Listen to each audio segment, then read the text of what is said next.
దర్పల్లి మండలం వాడి గ్రామంలో పోచమ్మ తల్లి పండుగ సందర్భంగా గురువారం భక్తి శ్రద్ధలతో బోనాల కార్యక్రమం నిర్వహించారు. వీడీసీ చైర్మన్ జిన్నా సాయిలు, సర్పంచ్ కట్ట గంగామోహన్ సభ్యులు ప్రత్యేక పూజలు నిర్వహించి అమ్మవారికి బోనాలు సమర్పించారు. వర్షాలు బాగా పడి పాడి పంట సమృద్ధిగా ఉండాలని, గ్రామ ప్రజలు ఆయురారోగ్యాలతో సుఖ సంతోషాలతో ఉండాలని పోతరాజు విన్యాసాలతో మొక్కులు చెల్లించుకున్నారు. కార్యక్రమంలో వీడీసీ సభ్యులు, వార్డు సభ్యులు, గ్రామ పెద్దలు, మహిళలు, యువకులు పెద్ద సంఖ్యలో పాల్గొని భక్తి శ్రద్ధలతో అమ్మవారిని దర్శించుకున్నారు. భక్తులతో కిక్కిరిసిపోయి పండగ వాతావరణాన్ని తలపించింది. చైర్మన్ జిన్నా సాయిలు మాట్లాడుతూ గ్రామాభివృద్ధితో పాటు ఆధ్యాత్మిక కార్యక్రమాలకు కూడా ప్రాధాన్యత ఇస్తామని తెలిపారు. బీడీసీ సభ్యులు తెడ్డు సతీష్, లింగాపురం సాయిలు, నర్సయ్య, రమేష్, సంతోష్, గంగారాం తదితరులు పాల్గొన్నారు. దృశ్యం ప్రతినిధి దర్పల్లి మండలం ప్రసాద్.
నేను దగ్గరికి వెళ్ళి తీసుకుంటాను.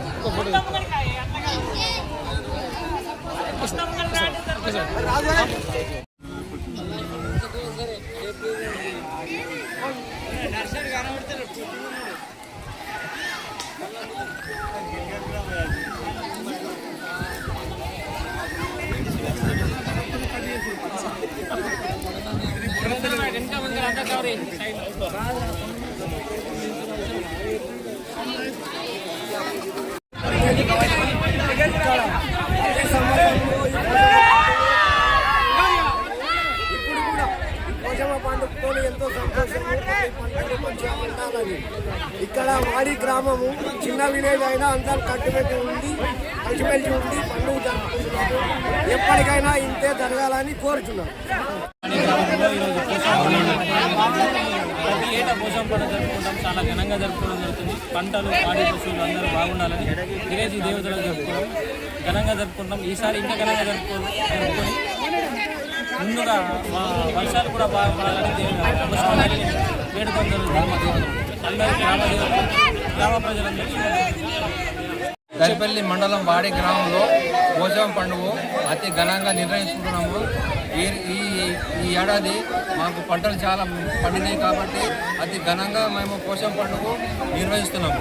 మా వీధి సభ్యులు అందరం కూడి పోచమ్మ తల్లిని బాగా వేడుకుంటున్నాము.